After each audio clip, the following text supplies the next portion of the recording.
It was a bill to create it started out as a voluntary bill to create a regional transit authority, and there's some keyword. The keyword there, authority, allows for significant leeway in raising funds and what they do, but it was also optional.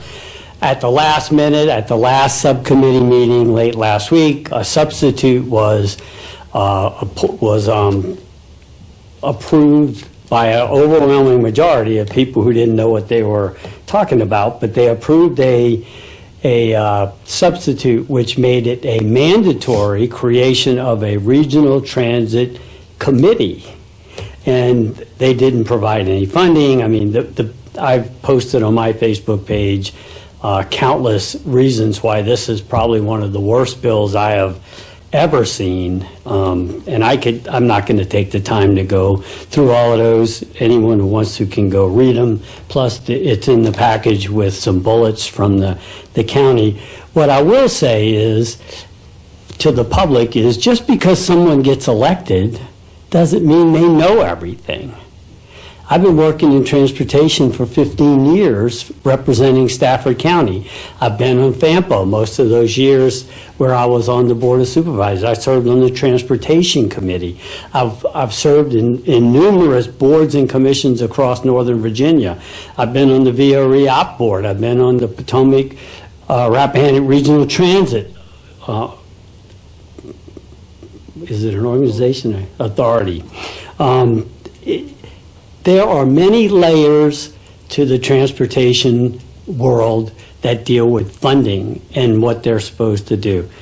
This bill would have created a whole new level of bureaucracy on top of the bureaucracy that the state mandates, the federal government mandates, and we have been participating in for many, many, many years.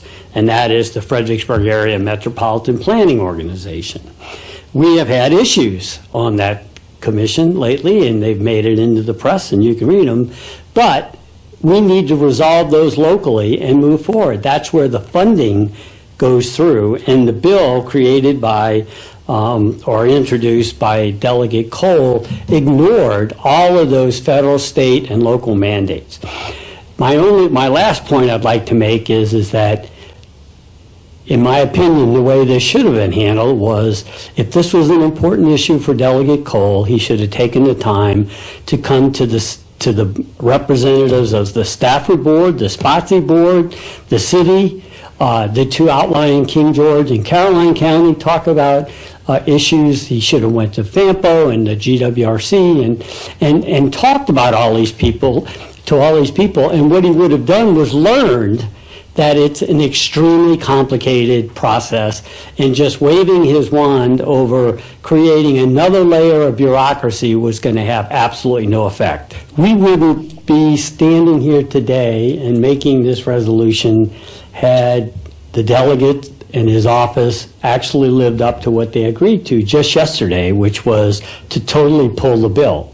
This is scheduled, the last scheduled meeting of the Transportation Committee in Richmond, which means that if they don't hold another meeting, this is dead for the session, which is what was agreed to in the beginning.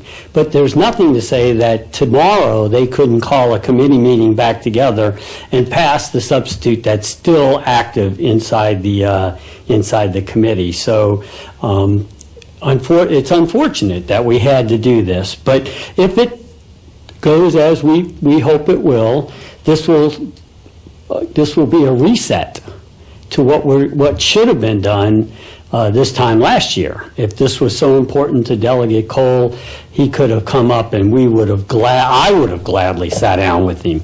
But the only discussion we had was him informing us that he was going to push this forward, and didn't pay a whole lot of attention to the comments that I made and other board members made. So again, I move, Madam Chairman, for Resolution 2177.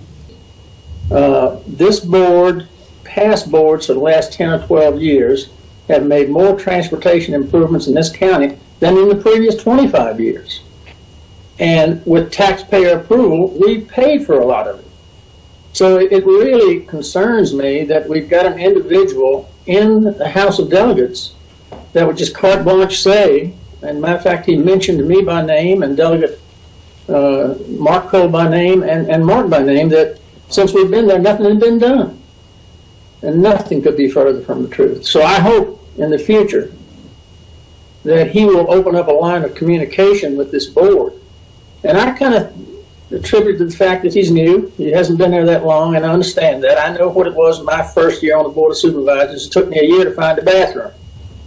So I understand all that. But hopefully this is a learning lesson for him and for us. And maybe we can come together and share ideas and get things together. But I have to say that it's really disappointing when congestion mitigation and transportation improvements become political. These are not political issues. These are issues that all of our constituents suffer with every day. And we have to work together with whoever our delegate is. And, you know, this board has always been open to sitting down and meeting with Delegate Josh Cole to talk about transportation impacts to our community. So I want to make that very, very clear. Unfortunately, the Regional Transportation Improvement Committee is an unfunded mandate, as I mentioned earlier, and one of the biggest challenges with the bill is that it created a funding mechanism per locality based on population size. Being Stafford County has the largest proportionate population size would mean that Stafford County would have the largest proportionate share of funding that Regional Transportation Committee.